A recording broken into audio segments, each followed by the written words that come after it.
This recipe comes from my friend Robin Burnside, who I interviewed for episode 5 of season 2 of the Positive Fantastic podcast, titled Feed the People. We prepared this delectable dessert, Robin's chocolate avocado mousse, while we were recording the podcast. I have a sweet spot for what Robin has created here, and I hope that you'll whip up a batch for yourself after watching this video. Gather your ingredients together, get out a pan and a food processor. First, you're going to melt the oils together over a low heat. You're going to melt 8 small circles of cacao butter, 2 tablespoons of coconut oil, 2 tablespoons of ghee, and this dessert can be made vegan by substituting the ghee with more coconut oil. Once you've melted your oils thoroughly, pour them into a separate dish to cool. When the oils have cooled, prepare 2.5 cups of avocado flesh, which is around 4 to 5 avos. If you have brown spots, cut them out as they impact the flavor, and ideally your avocados will be at room temperature.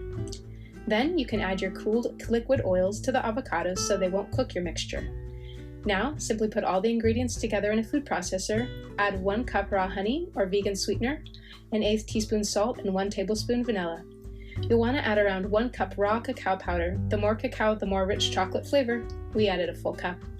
Blend all your ingredients together until they make a smooth mousse. You can transfer your dessert to a bowl to be stored in the fridge, or you can put it in the freezer to enjoy later. We let ours set up in the fridge, then served it with scoops in a berry sauce for a rich, sweet treat. For more info about Robin's journey as a wise woman of the waters of delicious nourishment, turn into the Positive Fantastic podcast on your favorite podcast listening platform.